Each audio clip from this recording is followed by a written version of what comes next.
திருவள்ளூர் மாவட்ட அதிமுக கடம்பத்தூர் ஊராட்சி வார்டு உறுப்பினர் ஹரிதரன் என்பவரை காவல்துறையினர் கைது செய்து விசாரணை மேற்கொண்டு வருகின்றனர்.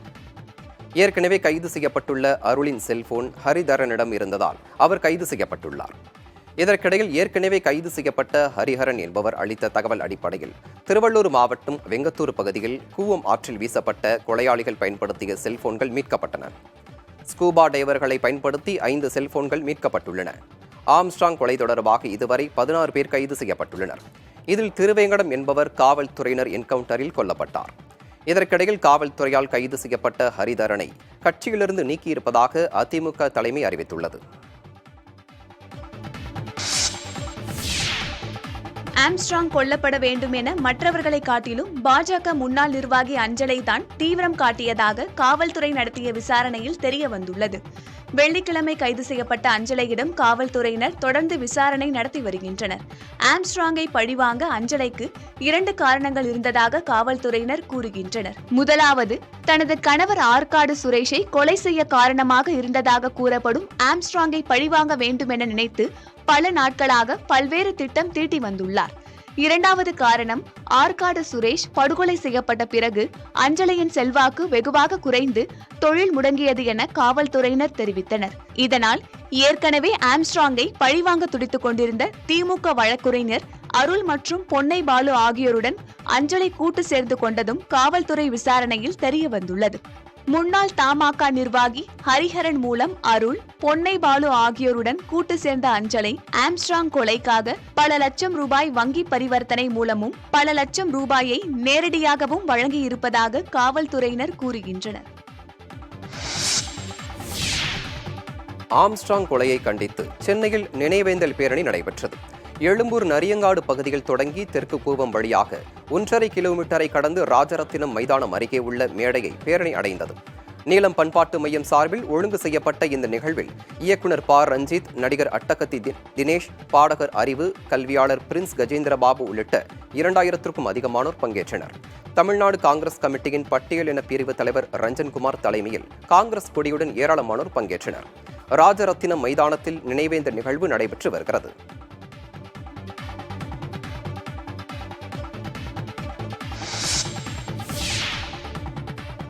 மேற்கு தொடர்ச்சி மலைத்தொடரை ஒட்டிய மாவட்டங்களில் கனமழை தொடரும் நிலையில் மாவட்ட ஆட்சியர்களுடன் முதலமைச்சர் ஸ்டாலின் ஆலோசனை மேற்கொண்டார்.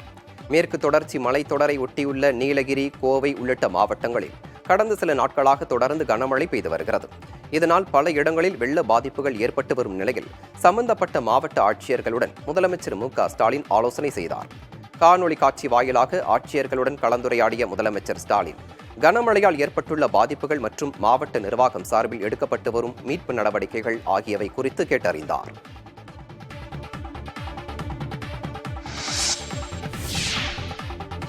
உச்சநீதிமன்ற உத்தரவின்படி நகரங்கள் மற்றும் தேர்வு மையங்கள் வாரியாக இளநிலை மருத்துவ படிப்புகளுக்கான நீட் நுழைவுத் தேர்வு முடிவுகளை தேசிய தேர்வு முகமை வெளியிட்டுள்ளது. நீட் தேர்வு முடிவுகள் கடந்த ஜூன் 5ஆம் தேதி வெளியிடப்பட்டன. வினாத்தாள் கசிவு உட்பட பல்வேறு முறைகேடுகள் நடந்ததாக உச்சநீதிமன்றத்தில் வழக்குகள் தொடரப்பட்டுள்ள நிலையில் உச்சநீதிமன்றத்தின் உத்தரவின்படி தற்போது தேர்வு முடிவுகள் மீண்டும் வெளியிடப்பட்டுள்ளன. இதில் மாணவர்களின் பெயர்கள், அடையாளங்களை வெளிப்படுத்தாமல் உச்சநீதிமன்றம் உத்தரவிட்டதன்படி முடிவுகள் வெளியிடப்பட்டன. தேர்வில் வெளிப்படைத்தன்மை இல்லை என புகார் எழுந்ததை அடுத்து ஒரே தேர்வு மையத்தில் தேர்வு எழுதிய மாணவர்கள் அதிக மதிப்பெண் எடுத்திருக்கிறார்களா என்பதை அறிந்து கொள்ளும் வகையிலும் தேர்வு முடிவுகள் வெளியிடப்பட்டுள்ளன. தேர்வு முறைகேடு தொடர்பான வழக்கு விசாரணை ஜூலை 22ஆம் தேதி உச்சநீதிமன்றத்தில் மீண்டும் நடைபெற உள்ளது. நீட் தேர்வை வெளிநாடுகளில் உள்ள 14 நகரங்கள் உட்பட 571 நகரங்களில் உள்ள 4750 மையங்களில் 24 லட்சம் மாணவர்கள் தேர்வை எழுதியிருந்தனர். நீட் முறைகேடுகள் தொடர்பாக சிபிஐ இதுவரை 16 பேரை கைது செய்துள்ளது.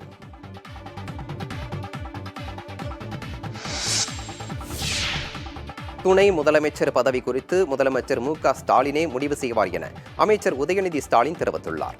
திமுக இளைஞரணி விழாவுக்கு பின்னர் செய்தியாளர்களிடம் கேள்விக்கு பதிலளித்த அவர் நீட் தேர்வு குறித்தும் பேசினார். சார் நீங்க எந்த பொறுப்பு வந்தாலும் இளைஞர் நீங்க மறக்க மாட்டேன்னு சொல்லிருக்கீங்க. அப்ப பொறுப்புகள் மாறுறதுக்கான வாய்ப்பு இருக்காது இல்ல, அது முதலமைச்சர் தான் முடிவு எடுப்பாங்க. சார் நீட் தேர்வு தொடர்பான பல முன்னெடுப்பு எடுத்துறீங்க விளக்கம் பெறதுக்கு. உச்சநீதிமன்றத்தில் வழக்கு போயிட்டு இருக்கு. ஏன் தமிழ்நாடு அரசு அதுல எந்த ஒரு தலையீடு இல்ல சார்? நீங்க ஏன் அது ஒரு மணி போடல? ஆரம்பத்துல இருந்து நாங்க நீட் தேர்வுக்கு எதிர்ப்பு தெரிவிச்சுதான் இருக்கிறோம். சட்டப்படி போராடிட்டு தான் இருக்கோம். என்னைக்குமே நீட் தேர்வு கண்டிப்பா எதிர்ப்போம். இந்த ஆண்டு பல குளறுபடிகள் இருக்கிறதான வழக்கு நடந்துகிட்டு இருக்கு. ஆனா அது தமிழ்நாடு அரசோட பங்கீடு இல்ல சார். தமிழ்நாடு அரசு தொடர்ந்து எதிர்த்து தான் இருக்கு. சட்ட மசோதா நிறைவேற்றி ஆளுநருக்கு அமைச்சிருக்கிறோம். பிரசிடென்ட்டுக்கு போயிருக்கு, கையெழுத்து போட மாட்டேங்கிறாங்க. நாங்க தொடர்ந்து எதிர்த்து தான் இருக்கோம். புதுக்கோட்டை மாவட்டம் பொருப்பனைக்கோட்டையில் நடைபெற்று வரும் 2ஆம் கட்ட அகழாய்வில் 5 செம்பு ஆணைகள் மற்றும் அஞ்சனக்கோல் உள்ளிட்டவை கண்டறியப்பட்டுள்ளன. இது தொல்லியல் ஆய்வாளர்கள் மத்தியில் பெரும் மகிழ்ச்சியை ஏற்படுத்தியுள்ளது. முதற்கட்ட அகழாய்வு பணிகள் 149 நாட்கள் நடைபெற்ற நிலையில் தங்க மூக்குத்தி, வட்ட சில்லுகள், கண்ணாடி மணிகள் உள்ளிட்ட 533 தொல்பொருட்கள் கண்டறியப்பட்டுள்ளன. இவை அனைத்தும் சங்ககாலம் மற்றும் அதற்கு முந்தைய காலகட்டத்தைச் சேர்ந்தவை என தொல்லியல் ஆய்வாளர்கள் கூறியுள்ளனர். 2ஆம் கட்ட அகழாய்வு பணிகள் கடந்த மாதம் 18ஆம் தேதி பொருப்பனைக்கோட்டை அகழாய்வு இயக்குநர் தங்கதுரை தலைமையில் தொடங்கியது. 26 நாட்கள் நடைபெற்ற அகழாய்வில் கண்ணாடி மணிகள், கண்ணாடி வளையல்கள், செங்கல் தளம் என 424 தொல்பொருட்கள் கண்டறியப்பட்டன. தொடர்ந்து நடைபெற்ற அகழாய்வில் சுமார் 2 கிராம் எடையுள்ள 5 செம்பு ஆணைகள் தற்போது கண்டறியப்பட்டுள்ளன. மற்றொரு அகழாய்வு குழியில் 3 சென்டிமீட்டர் நீளமுள்ள மை தீட்டும் குச்சி எனப்படும் அஞ்சனக்கோல் கண்டறியப்பட்டுள்ளது. இந்த சான்றுகள் பண்டைய காலத்தில் வாழ்ந்த மக்களின் பண்பாட்டு செழிப்பினை வெளிக்காட்டுகிறது என தொல்லியல் ஆய்வாளர்கள் தெரிவித்துள்ளனர்.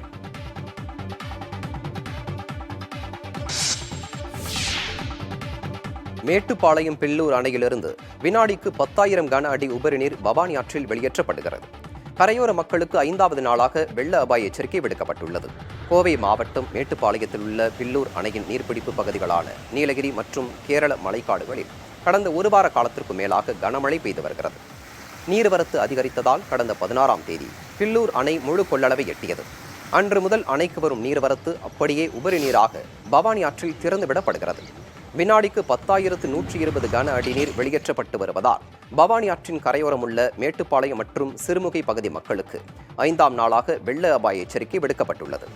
பவானி ஆற்றில் இறங்கி குளிக்கவோ மீன் பிடிக்கவோ கூடாது என்றும் பரிசல் மூலம் ஆற்றை கடக்கவோ முயற்சிக்க வேண்டாம் என அறிவுறுத்தி மாவட்ட நிர்வாகம் கண்காணித்து வருகிறது. அணைக்கான நீர்வரத்து 20,000 கன அடியாக இருந்த நிலையில் தற்போது பாதியாக குறைந்து 10,000 கன அடியாக இருப்பது குறிப்பிடத்தக்கது.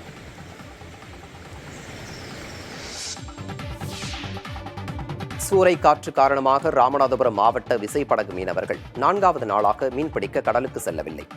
ராமேஸ்வரம், மண்டபம், பாம்பன், வாலிநோக்கம், மூக்கையூர் உள்ளிட்ட மீன்பிடி துறைமுகங்களில் உள்ள சுமார் 3,500க்கும் மேற்பட்ட விசைப்படகுகளுக்கு சூறைக்காற்று காரணமாக மீன்பிடி அனுமதி சீட்டு ரத்து செய்யப்பட்டுள்ளதால் கடலுக்கு செல்லவில்லை.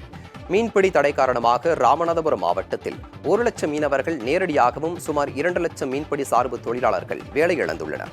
இவ்வாறான இயற்கை பேரிடர் காலங்களில் மீன்பிடி அனுமதி சீட்டு ரத்து செய்யும் போது மீனவர்களுக்கு நிவாரணத் தொகை வழங்க வேண்டும் என மீனவர்கள் கோரிக்கை வைத்துள்ளனர். இதனிடையே பாம்பன் துறைமுகத்தில் 1ஆம் எண் புயல் எச்சரிக்கை கூண்டு ஏற்றப்பட்டுள்ளது. மகாராஷ்டிர மாநிலத்தில் கனமழையால் இயல்பு வாழ்க்கை பாதிக்கப்பட்டுள்ளது. புனே, தானே, பல்கார், நாக்பூர் உள்ளிட்ட மாவட்டங்களில் கனமழை பெய்தது. குறிப்பாக நாக்பூரில் கொட்டி தீர்த்த மழையால் சாலைகளை வெள்ளம் சூழ்ந்தது. இதனால் வாகன ஓட்டிகள் கடும் அவதிக்கு ஆளாகினர். மழையால் பாதிக்கப்பட்டுள்ள மக்களுக்கு உரிய உதவிகளை செய்ய மாவட்ட நிர்வாகத்திற்கு துணை முதலமைச்சர் தேவேந்திர பட்னாவிஸ் உத்தரவிட்டுள்ளார்.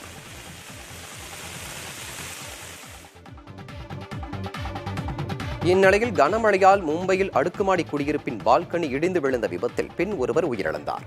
13 பேர் காயமடைந்த நிலையில் சிகிச்சைக்காக மருத்துவமனையில் அனுமதிக்கப்பட்டனர்.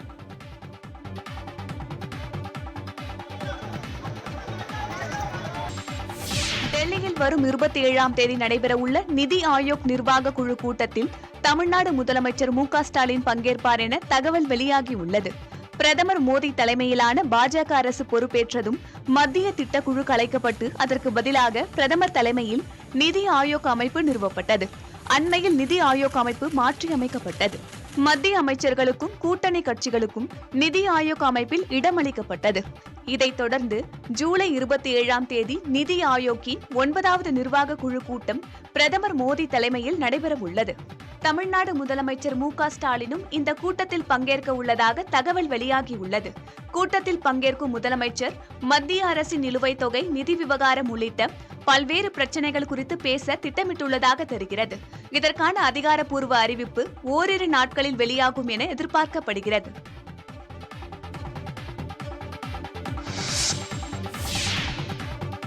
சேலம் மாவட்டம் மேட்டூர் அணையின் நீர்மட்டம் உயர்ந்து வருவதால் நீர்த்தேக்க பகுதிகளில் சாகுபடி செய்த பயிர்களை விவசாயிகள் அவசர கதியில் அறுவடை செய்து வருகின்றனர். அணையின் நீர்த்தேக்க பகுதிகளில் தண்ணீர் வடியும் போது விவசாயிகள் எள், சோளம், நிலக்கடலை, தர்பூசணி உள்ளிட்ட நடவு பணிகளில் ஈடுபடுவது வழக்கம். நடப்பாண்டில் மேட்டூர் அணை நீர்மட்டம் 40 அடிக்கும் கீழ் சென்ற நிலையில் மூலக்காடு, பன்னவாடி, கோட்டையூர், செட்டிப்பட்டி உள்பட காவிரி கரையோர பகுதிகளில் விவசாயிகள் சோளம், நிலக்கடலை உள்ளிட்ட பயிர்கள் நடவு பணியில் ஈடுபட்டனர். நடவு செய்யப்பட்ட பயிர்கள் அறுவடை செய்ய இன்னும் 1 மாதம் உள்ள நிலையில் மேட்டூர் அணையில் நீர்வரத்து தொடர்ந்து அதிகரித்து வருவதால் பயிர்கள் தண்ணீரில் மூழ்கி வருகின்றன. இதனால் அறுவடை காலம் நெருங்குவதற்கு முன்பாகவே விவசாயிகள் அறுவடை பணியில் ஈடுபட்டு வருகின்றனர். ஏக்கர் ஒன்றுக்கு சுமார் 30,000 ரூபாய் வரை செலவு செய்த நிலையில் பெரும் இழப்பு ஏற்பட்டுள்ளதால் விவசாயிகள் கவலை அடைந்துள்ளனர்.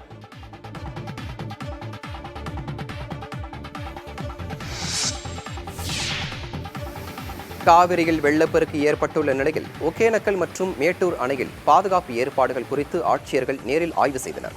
தொடரும் மழையால் நீர்வரத்து அதிகரித்ததை அடுத்து கர்நாடக மாநில அணைகளில் இருந்து காவிரியில் உபரி நீர் திறக்கப்பட்டுள்ளது. இதையடுத்து காவிரியின் தமிழக எல்லையான வேலிகுண்டலுவில் நீர்வரத்து 65,000 கன அடிக்கு மேல் அதிகரித்துள்ளது. இதனால் ஒகேனக்கலில் பிரதான அருவிக்கு செல்லும் நடைபாதை உள்ளிட்டவை தண்ணீரில் மூழ்கி காட்சியளிக்கிறது. இந்நிலையில் ஒகேனக்கல் பரிசல் துறை உள்ளிட்ட பகுதிகளில் தருமபுரி ஆட்சியர் சாந்தி ஆய்வு செய்தார்.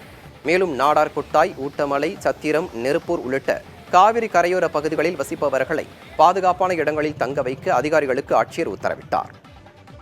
நீர்வரத்து அதிகரிப்பால் மேட்டூர் அணையின் நீர்மட்டம் வேகமாக உயர்ந்து வருகிறது. இதையடுத்து அணையில் மேற்கொள்ளப்படும் பாதுகாப்பு முன்னெச்சரிக்கை நடவடிக்கைகள் குறித்து சேலம் ஆட்சியர் பிருந்தாதேவி மேட்டூர் அணையின் வலதுகரை பகுதியில் ஆய்வு செய்தார். மேலும் செட்டிப்பட்டி பரிசல் துறை பகுதிக்கு சென்று நீர்வரத்தை பார்வையிட்டு அதிகாரிகளுடன் ஆலோசனை மேற்கொண்டார்.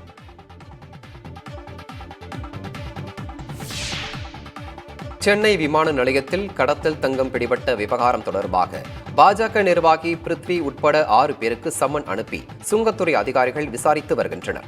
கடந்த மாதம் 29ஆம் தேதி சென்னை விமான நிலையத்தில் சுமார் 1 கிலோ தங்கத்தை மலக்குடலில் கடத்தி வந்த இலங்கையைச் சேர்ந்த பயணி ஒருவரை சுங்கத்துறை அதிகாரிகள் கைது செய்தனர்.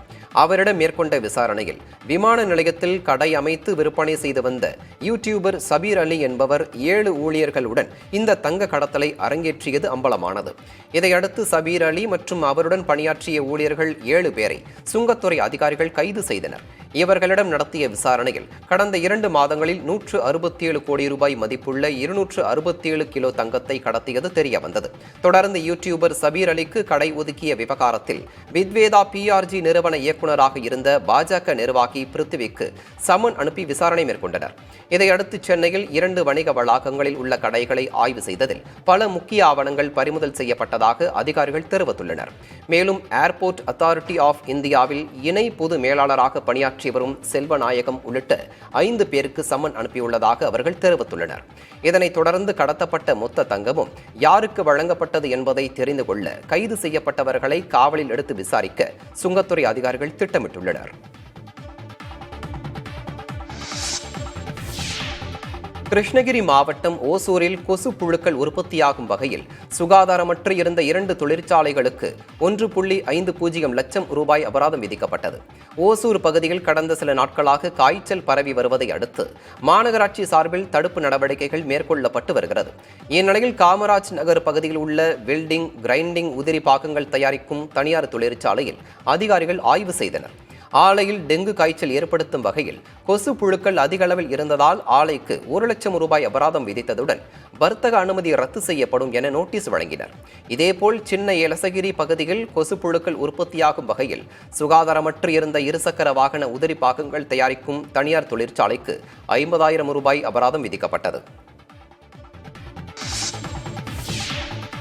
சேலம் மாவட்டம் மேட்டூர் அணையின் நீர்மட்டம் உயர்ந்து வருவதால் நீர்த்தேக்க பகுதிகளில் சாகுபடி செய்த பயிர்களை விவசாயிகள் அவசர கதியில் அறுவடை செய்து வருகின்றனர். அணையின் நீர்த்தேக்க பகுதிகளில் தண்ணீர் வடியும் போது விவசாயிகள் எள், சோளம், நிலக்கடலை, தர்பூசணி உள்ளிட்ட நடவு பணிகளில் ஈடுபடுவது வழக்கம். நடப்பாண்டில் மேட்டூர் அணை நீர்மட்டம் 40 அடிக்கும் கீழ் சென்ற நிலையில் மூலக்காடு, பண்ணவாடி, கோட்டையூர், செட்டிப்பட்டி உள்பட காவிரி கரையோர பகுதிகளில் விவசாயிகள் சோளம், நிலக்கடலை உள்ளிட்ட பயிர்களை நடவும் பணியில் ஈடுபட்டனர். நடவு செய்யப்பட்ட பயிர்கள் அறுவடை செய்ய இன்னும் 1 மாதம் உள்ள நிலையில் மேட்டூர் அணையில் நீர்வரத்து தொடர்ந்து அதிகரித்து வருவதால் பயிர்கள் தண்ணீரில் மூழ்கி வருகின்றன. இதனால் அறுவடை காலம் நெருங்குவதற்கு முன்பாகவே விவசாயிகள் அறுவடை பணியில் ஈடுபட்டு வருகின்றனர்.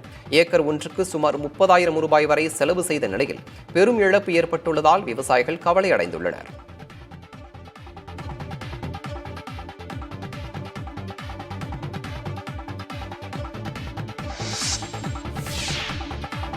தேனி மக்களவைத் தொகுதி தேர்தலில் பதிவான வாக்குகளை சரிபார்க்க பயன்படுத்தப்பட்ட விவிபேட் இயந்திரங்கள் அடுத்த தேர்தலுக்கு தயார்படுத்தி வைக்கும் பணி மேற்கொள்ளப்பட்டது. நடந்து முடிந்த நாடாளுமன்ற தேர்தலில் தேனி மக்களவைத் தொகுதியில் வாக்குப்பதிவின் போது 2322 விவிபேட் இயந்திரங்கள் பயன்படுத்தப்பட்டன. வாக்கு எண்ணிக்கை நிறைவடைந்ததை அடுத்து விவிபேட் இயந்திரங்கள் தேனி மாவட்ட ஆட்சியர் அலுவலகத்தில் உள்ள தேர்தல் ஆணைய வைப்பறையில் துப்பாக்கி ஏந்திய காவல்துறையினரால் பாதுகாக்கப்பட்டு வருகின்றன. இந்நிலையில் விவிபேட் இயந்திரங்களில் பொருத்தியிருந்த காகிதச் சுருள்களை அகற்றும் பணி நடந்தது. இதற்காக விவிபேடுகள் வைக்கப்பட்டிருந்த பெட்டிகள் சீல் பிரிக்கப்பட்டு அதற்குள் இருந்த காகிதச் சுருள்கள் தனியாக சேகரிக்கப்பட்டன. அடுத்த தேர்தலுக்காக தயார்படுத்தி வைக்கப்படும் விவிபேட் இயந்திரங்கள் இந்திய தேர்தல் ஆணையம் கேட்கும் நேரத்தில் கேட்கும் இடங்களுக்கு அனுப்பி வைக்கப்படும் என தெரிவிக்கப்பட்டுள்ளது.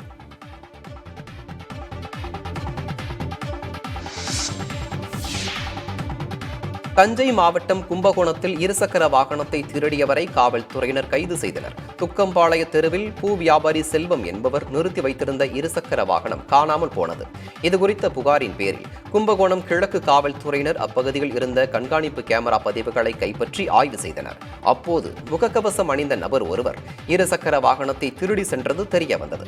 இது தொடர்பாக காவல்துறையினர் தொடர்ந்து விசாரணை மேற்கொண்டு இருசக்கர வாகனத்தை திருடிய மயிலாடுதுறை மாவட்டம் குத்தாலம் அருகே கோமலைச் சேர்ந்த சிவசங்கர் என்பவரை கைது செய்து இருசக்கர வாகனத்தை பறிமுதல் செய்தனர்.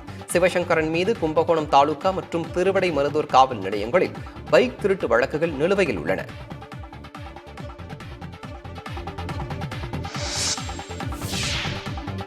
சூறைக்காற்று காரணமாக ராமநாதபுரம் மாவட்ட விசைப்படகு மீனவர்கள் 4வது நாளாக மீன்பிடிக்க கடலுக்கு செல்லவில்லை. ராமேஸ்வரம், மண்டபம், பாம்பன், வாலிநோக்கம், மூக்கையூர் உள்ளிட்ட மீன்பிடி துறைமுகங்களில் உள்ள சுமார் 3500க்கும் மேற்பட்ட விசைப்படகுகளுக்கு சூறைக்காற்று காரணமாக மீன்பிடி அனுமதி சீட்டு ரத்து செய்யப்பட்டுள்ளதால் கடலுக்கு செல்லவில்லை. மீன்பிடி தடை காரணமாக ராமநாதபுரம் மாவட்டத்தில் 1 லட்சம் மீனவர்கள் நேரடியாகவும் சுமார் 2 லட்சம் மீன்பிடி சார்பு தொழிலாளர்கள் வேலை இழந்துள்ளனர்.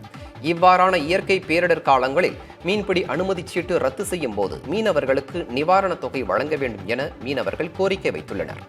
இதனிடையே பாம்பன் துறைமுகத்தில் 1ஆம் புயல் எச்சரிக்கை ஏற்றப்பட்டுள்ளது.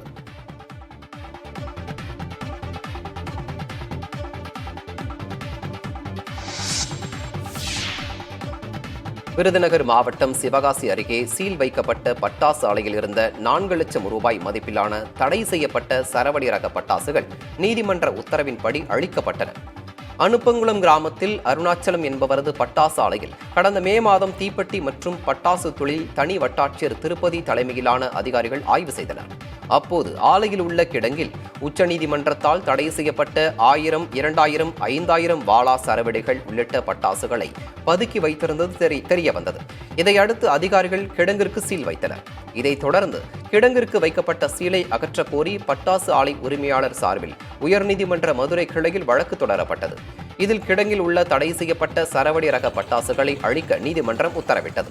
இதைத் தொடர்ந்து தனி வட்டாட்சியர் திருப்பதி தலைமையிலான அதிகாரிகள் கிடங்கில் 32 பெட்டிகளில் இருந்த தடை செய்யப்பட்ட சரவடி ரக பட்டாசுகளை குழியில் போட்டு தண்ணீர் ஊற்றி குழியை மூடினர்.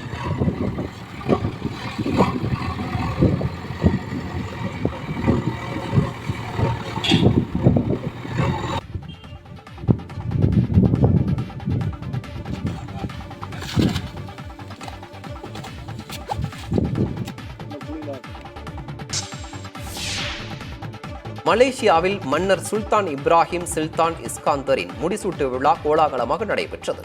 மலேசியாவில் 9 ஆட்சியாளர்கள் உள்ள நிலையில் 5 ஆண்டுகளுக்கு ஒருமுறை சுழற்சி முறையில் மன்னர் பதவி வழங்கப்படுவது வழக்கம். அந்த வகையில் நாட்டின் 17வது மன்னராக தேர்வு செய்யப்பட்டுள்ள சுல்தான் இப்ராஹிம் சுல்தான் இஸ்கந்தரின் முடிசூட்டு விழா இஸ்தானா நெகேரா அரண்மனையில் நடைபெற்றது.